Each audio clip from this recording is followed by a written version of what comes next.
Apparently, Kevin Jodan hasn't missed many meals lately.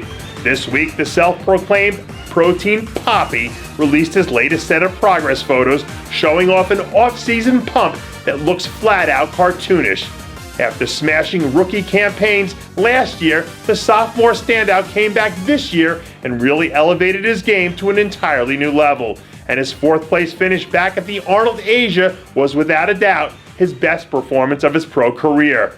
Very quietly, Jodan has been one of the most improved young athletes in all of bodybuilding over the past few seasons. And so far this offseason, he looks to be picking right back up where he left off. If he can continue to keep this momentum going, I'd be willing to bet that before next season is all said and done, we see Jodan winding up notching his first career win. Don't look now, but here comes Brandon Ray. Earlier this week, new progress photos surfaced of a spectacular-looking Ray just a few days out from hitting the stage at the Ferrigno Legacy Classic, where he'll be looking to show up and show out in his first contest of the season. If you can remember back to last year's Ferrigno Legacy, Ray and his fifth-place finish were one of the real headlines of the weekend, as he made his return to the stage after completely disappearing from the scene for nearly 3 whole years. Once again, Ray looks to be bringing all that crazy round muscle to the stage that caused so many to cast him as a future star when he won his pro card back at the 2010 Nationals. On paper, this Ferrigno Legacy lineup is loaded with a few heavy hitters, but given what he's capable of putting together, a 100% Brandon Ray is absolutely capable of bringing home a top 3 finish. Speaking of heavy hitters slated to make their way out to the Ferrigno Legacy Classic, the official lineup was released this week, and we'd be remiss if we didn't mention that none other than Justin Compton has decided to throw his hat into the ring. Despite keeping a relatively low profile since turning in a top 10 performance at the Olympia a few weeks ago, it appears as if bodybuilding's version of half man, half alien is going to step on stage one more time before bringing his year to a close. So far this season, Compton has been brilliant, and his win at the Arnold Asia earlier in the season was probably his best overall look to date. Now that he's had a few weeks to focus on getting himself right and getting back to basics, you'd be crazy not to pencil this guy in as the pre-show favorite. And anything other than a Justin Compton win here would have to be considered a serious disappointment.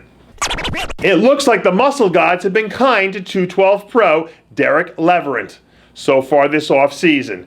This week, new photos surfaced of the second-year pro looking absolutely massive and sporting slabs of hard-earned, new quality muscle. Since he won his pro card back at the 2013 USA, Leverett has done a fantastic job of turning into a solid 212 pro, and the jump he made from last year to this year was nothing short of spectacular. When he's on his game, Leverant's physique has a round explosiveness to it that really comes to life as he poses.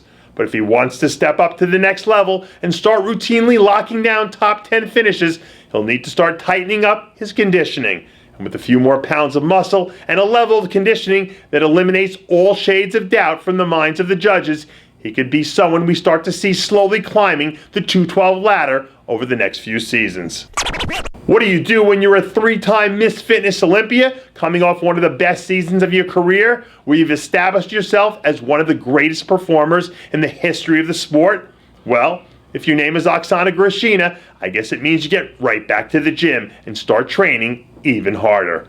This week, new training footage surfaced of the baddest woman in fitness, absolutely smashing a couple of off-season workouts in preparation for what is sure to be a historic 2017 campaign. Over the last few years, not only has Grassina established herself as perhaps the best performer in the history of fitness, but she's elevated her physique to a point where she is quite literally in a class by herself. And unless she decides to abdicate the throne and go off gently into that good night, it's hard to imagine anyone even coming close to challenging Queen Oksana at any point in the foreseeable future. And that does it for yet another edition of Muscle in the Morning, brought to you by Iron Mag Labs. Make your mark. Check out ironmaglabs.com today. I'm Dave Palumbo, reminding you to always be true to your passions, and make sure to follow us on Facebook, Twitter, and Instagram.